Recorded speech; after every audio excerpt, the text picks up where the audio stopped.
seja fortalecido no Senhor. Ele é a nossa força. Você crê assim? Que Ele é a tua força? É Ele, queridos.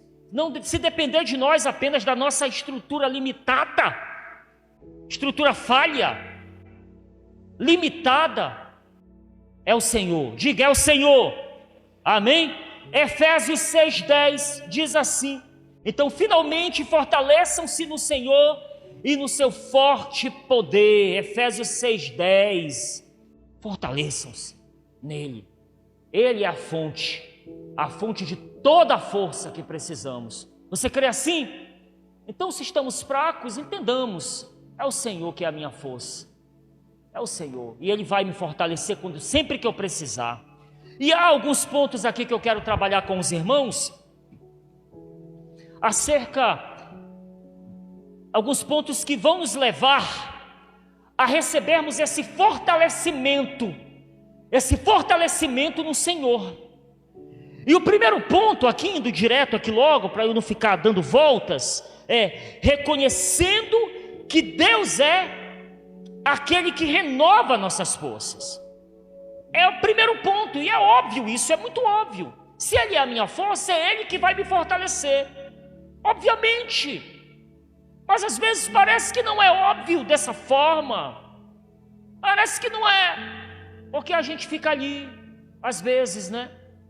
Ali, deixando a fraqueza tomar conta, a mornidão tomar conta de nós. A gente vai aceitando isso, sabendo que temos uma fonte inesgotável de poder nele, de fortalecimento nele. Então é necessário reconhecer isso diariamente e declarar: Senhor, Tu é a minha força, eu não posso, mas Tu pode, me ajuda. É isso, porque em Isaías 40:29, você conhece o texto. Isaías 40:29, faz forte ao cansado e multiplica as forças ao que não tem nenhum vigor. É Ele, diga, é Ele, que é a minha força. Ele faz forte o cansado e multiplica as forças daquele que está esgotado, acabado, arruinado, enfraquecido. É Ele. Paulo declara algo muito maravilhoso em 2 Coríntios 12:9, quando ele começa a falar do espinho da carne. Ele começa a falar do espinho na carne. Ele diz: eu orei para que o Senhor me ajudasse nessa situação. A gente pode aqui pensar em muitas coisas acerca do que era isso, do que era esse espinho, essa situação que Paulo enfrentava. E ele disse que era uma coisa muito difícil, que ele enfrentava em sua vida, e ele clamava para Deus ajudá-lo a vencer. Mas Deus disse: olha, Paulo, a minha graça é suficiente para você. O fortalecimento do Senhor é a sua graça. O que é graça?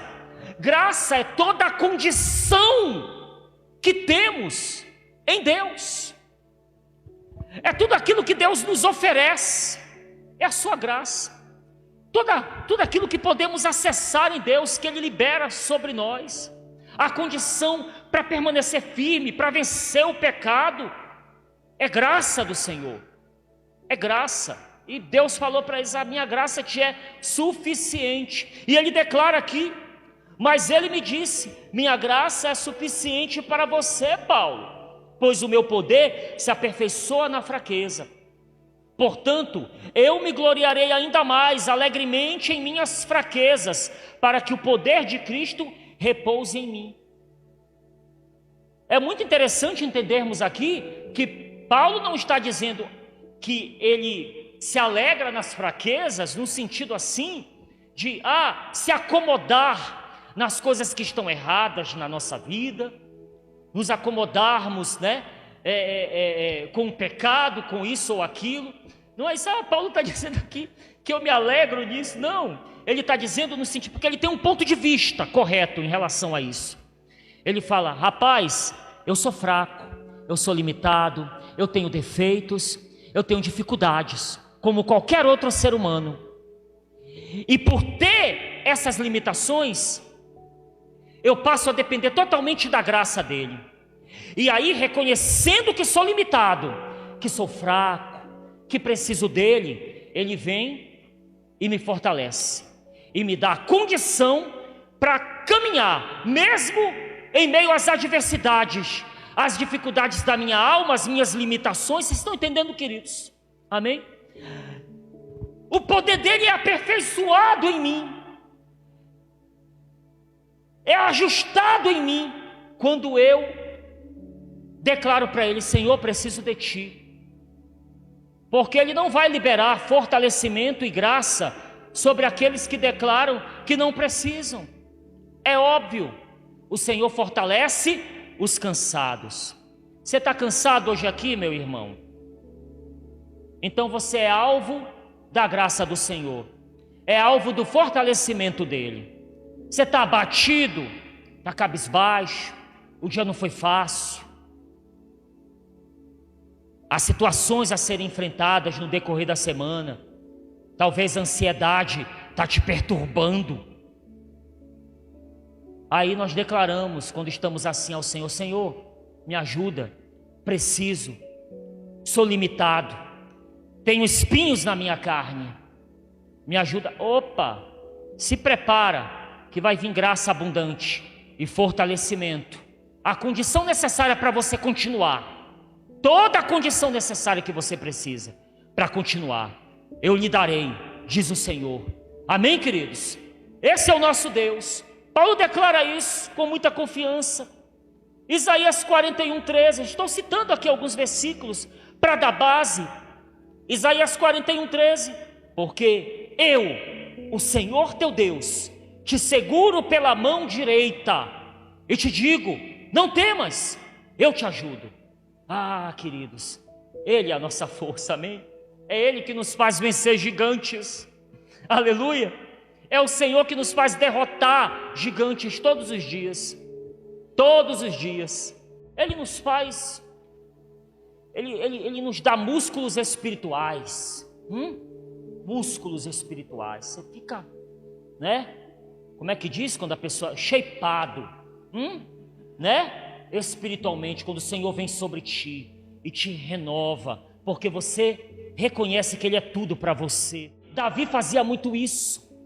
Como eu gosto muito de falar de Davi, da vida desse homem, dos detalhes, do caráter desse homem. Não à toa, o homem segundo o coração de Deus, não é verdade? Olha o que ele declara no Salmo 42:5. Porque está abatido a minha alma, e porque te perturbas dentro de mim? Espera em Deus, pois ainda o louvarei. Salmo 42:5. Ainda o louvarei pela salvação que há na sua presença. Aleluia. Ele era um homem sincero diante de Deus, e ele lutava contra os sentimentos negativos, e ele falava para si mesmo: alma, tu toma jeito, alma, porque tu está abatido assim, espera no Senhor. Um alto comando era dado, e ele começava a ser fortalecido no Senhor, sincero. Salmo 116:7. Salmo 116:7. Retorne ao seu descanso, ó minha alma, porque o Senhor tem sido bom para você. Olha, é assim que a gente tem que fazer, amém, queridos? Isso significa não aceitar o desânimo, não aceitar a tristeza. Eu sei que esses sentimentos vêm diariamente, acontece mesmo, somos seres humanos. Mas uma coisa é sentir isso, e outra coisa é não aceitar isso, amém? Não vamos aceitar a tristeza, a preocupação, a fraqueza espiritual, o desânimo. Vamos para cima, amém, queridos? Vamos para cima, porque não é só com a gente que acontece isso, não. E importante aqui, o ponto importante aqui é a sinceridade. Sinceridade. E Davi reconhecia muito isso, as suas fraquezas, as suas limitações. E ele lutava. Essas declarações aqui é uma luta interior. O que falar de Elias, o profeta do fogo? O profeta do fogo, irmãos. Ele orou e Deus enviou fogo e consumiu o altar. envergonhando Baal, mostrando que Baal era um falso Deus, e de fato é um falso Deus, para que o povo visse quem é o verdadeiro Deus. O fogo veio, uma manifestação poderosa desse profeta, Deus agindo através desse profeta. E aí ele recebe a notícia: Jezabel vai te pegar, Jezabel vai te matar. Jezabel declarou morte contra Elias. E ele ficou, nós sabemos a condição que ele ficou. A sua alma ficou abatida e ele ficou encavernado. Ficou triste, deprimido. Olha só, queridos, é tão bom ler isso aqui na Bíblia. Não porque a gente sente prazer no problema do profeta, na dificuldade, não. É bom porque ao ler isso, nós nos identificamos e vemos: uau, isso aconteceu com o profeta Elias. Eu não posso ficar admirado e me sentindo um nada, porque isso está acontecendo comigo também. E o mesmo Deus que foi atrás do profeta Elias, também é o Deus que vem atrás de mim, dizendo: o que você está fazendo aí, tão desanimado? O que você está fazendo nessa caverna? Não é da vontade de Deus, não é do querer de Deus que estejamos abatidos, de jeito nenhum. Ele quer nos ver para cima, animados, fervorosos. E Ele entende a nossa estrutura e sabe que somos pó. Salmo 103, ele declara isso. Ele conhece a nossa estrutura e sabe que somos pó, Ele sabe. Por isso Ele vem ao nosso encontro, como Ele veio atrás do profeta. E aí lá em 1 Reis 19:9, 1 Reis 19:9, tem aqui o versículo, a declaração do Senhor para Elias.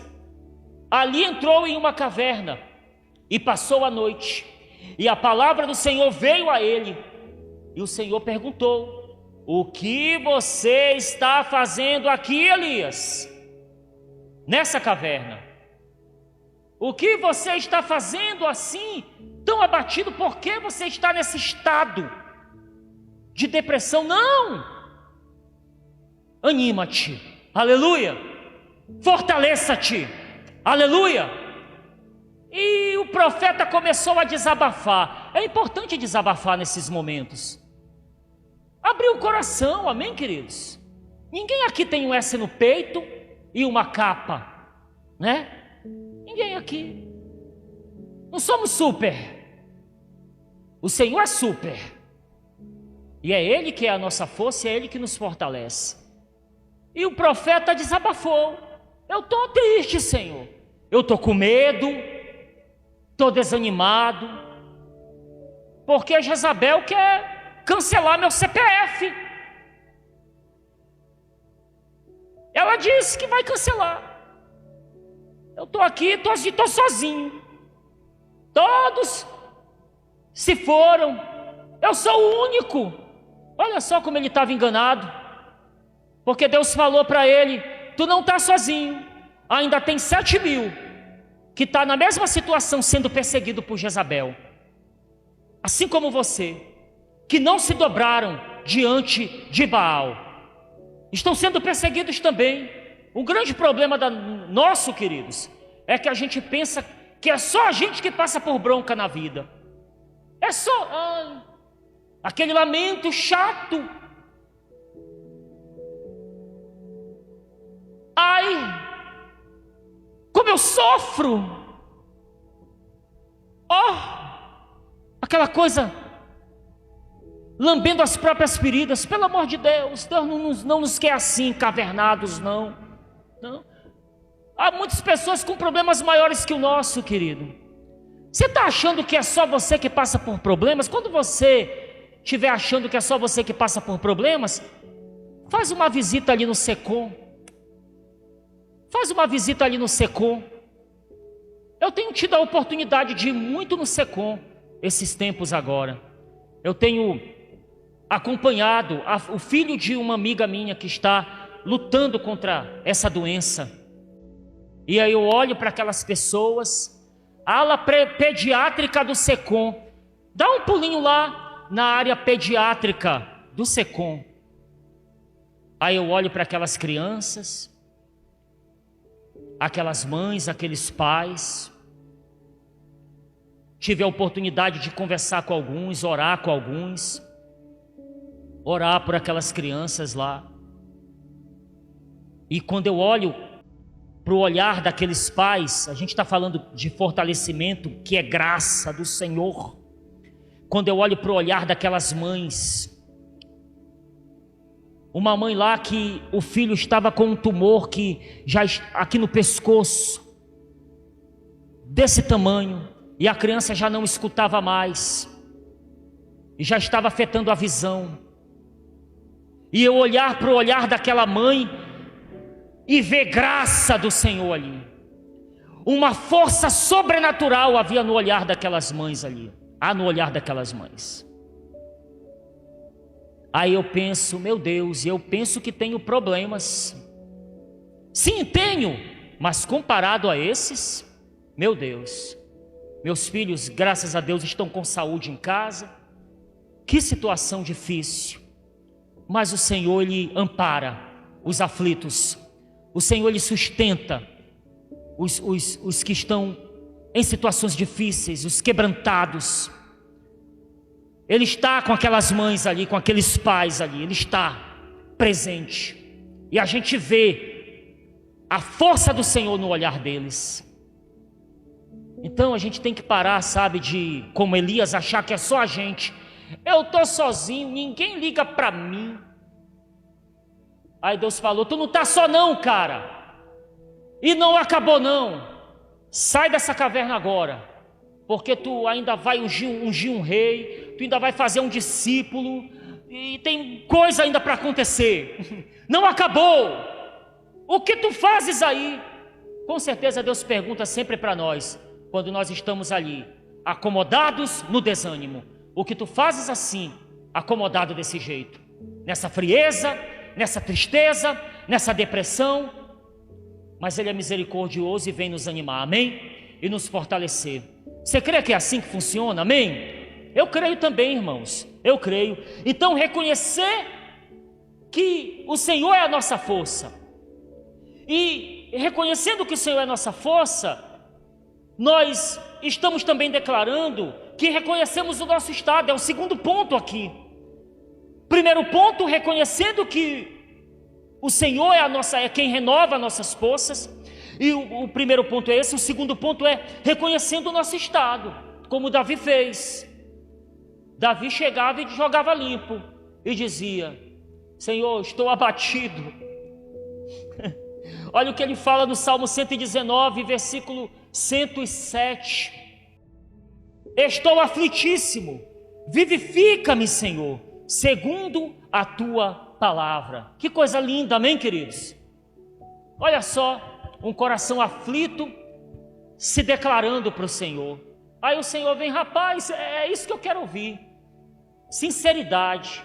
Então te prepara, receba força agora, fortalecimento. Porque primeiramente há uma confissão aí. O cara está confessando. Está ali todo posudo, achando que, porque não. Eu estou bem, não. Abrindo o coração para o Senhor. E aí Deus vem. Porque isso é humildade. E Deus não quer papo com soberbo. Deus não quer papo com gente orgulhosa. Não. Os orgulhosos serão derrubados. A soberba antecede a queda. Ah, queridos, mas os humildes, olha que palavras humildes, sinceras, de um homem segundo o coração de Deus. Estou aflitíssimo, estou angustiado, mas Senhor, não quero ficar assim. Então vem agora, Senhor, e me renova, preciso de Ti. Aleluia. Humildade maravilhosa. Não à toa Deus bateu tão com força na igreja de Laodiceia, em Apocalipse, só citando aqui a referência, Apocalipse 3, do 14 ao 21. E Deus bate com força nessa igreja. porque nós sabemos o estado dela, um estado de mornidão espiritual. Por quê? Porque estava cega e não conseguia enxergar o seu verdadeiro estado. Pobre, cega e nua.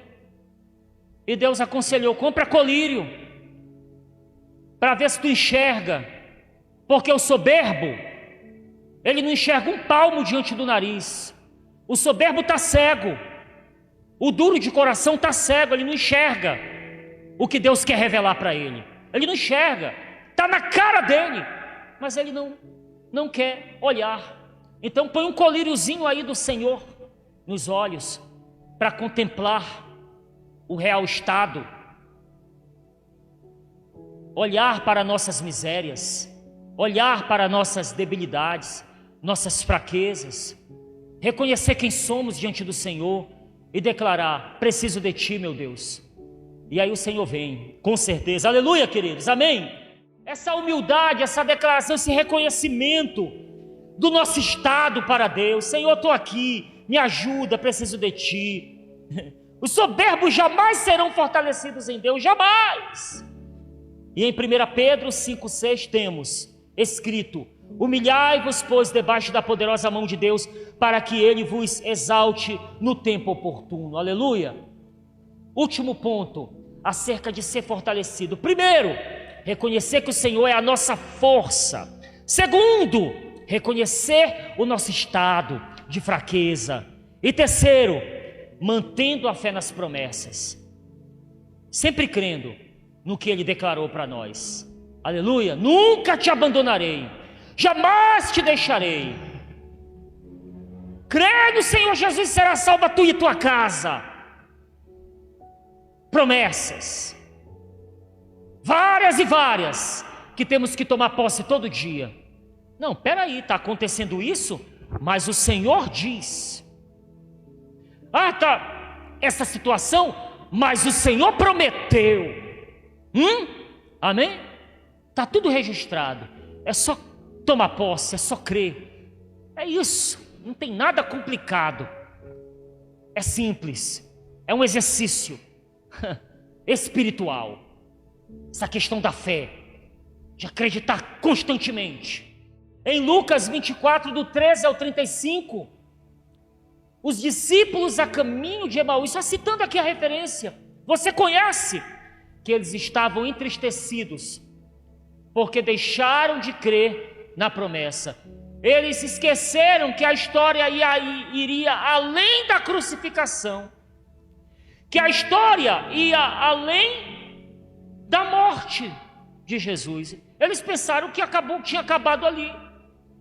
Mas poxa, cara, Jesus disse tantas e tantas vezes que Ele ressuscitaria, que não era o fim. Ele falou, mas eles esqueceram dessa promessa e caminharam entristecidos para Emaús. Já ministrei essa passagem aqui em outras oportunidades, e é interessante lembrar que o nome Emaús significa riacho quente, e esse nome é dado porque haviam fontes termais em Emaús, e haviam riachos com águas mornas. Aí a gente brinca com isso aqui, fazendo uma aplicação pessoal. Eles estavam caminhando para a mornidão. Caminhavam cabisbaixos, entristecidos, encavernados, deprimidos, para a mornidão, porque deixaram de crer na promessa da ressurreição. E quem aparece para eles lá? Olha só, como ele sempre vem. Ele veio e os abordou no caminho. O que vocês estão comentando aí? E eles não estavam reconhecendo que era Jesus ressuscitado. E tu não ouviu falar do que aconteceu? Uau, tá tudo aí, todo mundo só fala disso. O quê? Ora, que Jesus, poderoso em feitos e milagres, o mestre, foi preso e condenado à morte. Tu não ouviu nada disso? É certo que foi dito pelos profetas, e ele mesmo falou que ele iria ressuscitar, mas já é o terceiro dia e nada aconteceu. Aí Jesus, meu irmão, não aguentou, cara. Porque uma das coisas que mais deixa Jesus triste é a incredulidade. E Jesus falou: vocês são muito lerdos. Em outras palavras eu estou usando, tá? Lerdos para acreditar. Vocês são lerdos na fé. É para crer rápido, irmão. O milagre, a promessa foi liberada, você pega na hora. Peguei, creio, tomo posse. O Senhor vai curar, o Senhor vai salvar. Peguei. O Senhor disse, o Senhor vai fazer. Rápido para acreditar. Mas eles estavam lá, lerdando, e o Senhor foi lá e aqueceu o coração deles com as suas palavras, amém? Nos encontramos assim às vezes, queridos, mas o Senhor vem e aquece o nosso coração, e você sabe o que aconteceu, o coração deles pegou fogo, amém? Eles falaram um para o outro, quando eles tiveram ali uma refeição com Jesus, o início de uma ceia com Jesus, e eles tiveram os olhos deles abertos, e eles reconheceram, é o mestre, só que Jesus já tinha ido, foi teletransportado para outro lugar, e aí, eles disseram, o nosso coração estava pegando fogo quando ele falava com a gente, amém? A fé faz arder o nosso coração. Creia nas promessas, porque sabe de uma coisa, queridos? Finalizando aqui, todo pecado está baseado em incredulidade. Diga comigo, por gentileza. Todo pecado está baseado na incredulidade. Porque não cremos, cedemos ao pecado. Jesus falou isso aos seus discípulos, João 16, do 8 ao 11. Quando ele vier, ele quem? O Espírito Santo. Quando ele vier, convencerá o mundo do pecado, da justiça e do juízo. Do pecado, por que convencerá do pecado? Porque não creem em mim. Porque não creram em mim. Porque não creem nas minhas promessas. Porque não creem nas minhas orientações, nos meus ensinos, na minha doutrina. Pecam. Porque não creem. Do pecado, porque não crê em mim. Da justiça, porque eu vou para o Pai. Aleluia. Ele estava dizendo, olha, o Espírito Santo convencerá vocês também da justiça, porque eu vou para o Pai. Em Hebreus, na carta aos Hebreus, você vê o escritor de Hebreus declarando que ele foi ao Santo dos Santos celestial, levando o sangue do seu próprio sacrifício, que é a justificação dos nossos pecados. Amém? Somos justificados, aleluia, queridos. Que o Espírito Santo nos convença nessa noite que somos totalmente dependentes do Senhor, aleluia. Que precisamos dele diariamente, que sem ele não podemos nada, não podemos nada. Ele é a nossa força, aleluia. Amém? Ele é a nossa força. Eu quero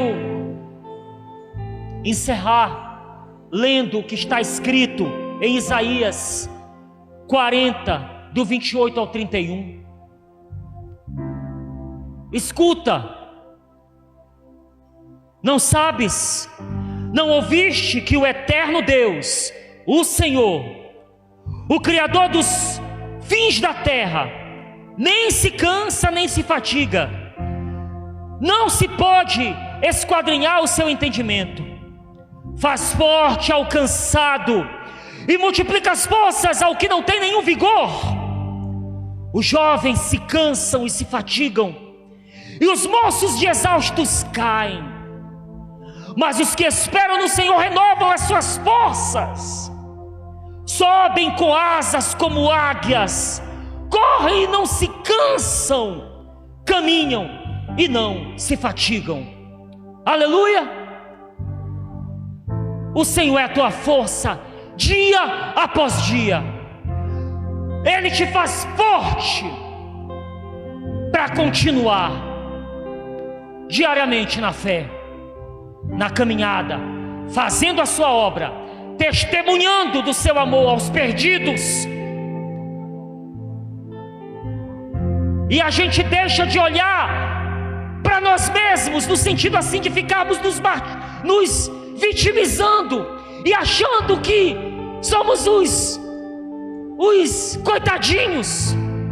A gente deixa isso de lado e se fortalece no Senhor e vai até aqueles que precisam de uma palavra amiga, de uma palavra de fé, de uma palavra de esperança. E assim vamos sendo cada vez mais fortalecidos. Oh, glória! Tudo isso é tão lindo, tudo isso é tão maravilhoso, que o Espírito Santo nos convença disso. Aleluia! Oh Deus, obrigado, Senhor. Oh, aleluia!